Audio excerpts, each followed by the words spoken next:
Assalamualaikum warahmatullahi wabarakatuh.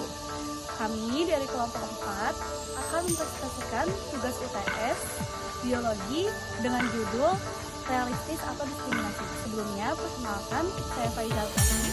Saya berchannel hari ini. Ya, saya Ilham Muafiq. Apa itu distrofi otot? Distrofi otot adalah kelompok penyakit genetik yang mengakibatkan melemahnya otot secara progresif atau bertahap. Hal ini terjadi karena adanya gangguan dalam produksi atau fungsi protein yang penting untuk kesehatan otot, dan salah satu penyebab utamanya adalah kelainan genetik. Karakteristik dari distrofi otot lainnya yaitu adalah terjadi pada sekelompok otot tertentu, juga mempengaruhi otot jantung atau pernafasan.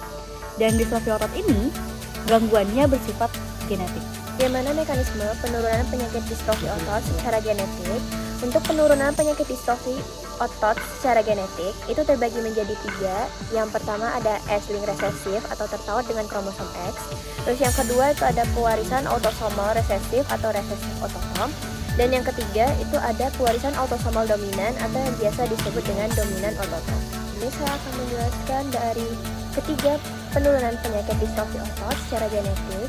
Untuk yang pertama itu X-linked resesif atau yang terpaut dengan kromosom X, yang dimana laki-laki memiliki satu kromosom X. Jika kromosom X-nya rusak, maka ia akan terkena penyakit.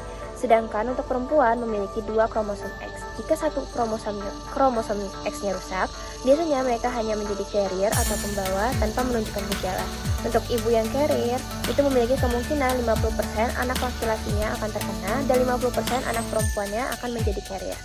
Lalu yang kedua, itu ada pewarisan autosomal resesif atau resesif otosom, yang dimana penyakit ini dapat terjadi jika salinan gen diwariskan oleh 2 gen, satu dari masing-masing orang tua, namun jika hanya satu akan menjadi carrier atau pembawa. Dan yang terakhir, itu pewarisan autosomal dominan atau dominan otosom, yang dimana hanya perlu salinan gen cacat dari salah satu orang tua untuk menyebabkan penyakit tersebut.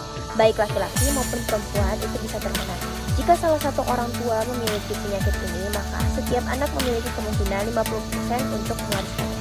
Oke, jadi di sini kita memiliki studi kasus yang dimana Pak Sumo adalah seorang pengusaha yang tertarik terhadap salah satu calon pegawai, yaitu Pak Toto. Namun setelah HRD menyelidiki medsos Pak Toto dan menemukan bahwa Pak Toto yang tampak sehat ketika proses seleksi berlangsung ternyata memiliki resiko genetik, ya untuk penyakitnya yaitu distrofil otot. Bantu Pak Sumo untuk memutuskan apakah harus menerima atau membatalkan Pak Toto sebagai calon pegawainya.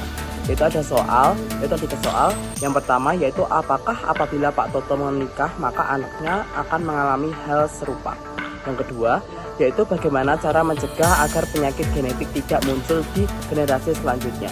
Yang ketiga yaitu apakah salah satu dilakukan pemeriksaan genetik bagi calon pegawai yang sedang melamar ke perusahaan Pak Sumo, bagaimana caranya?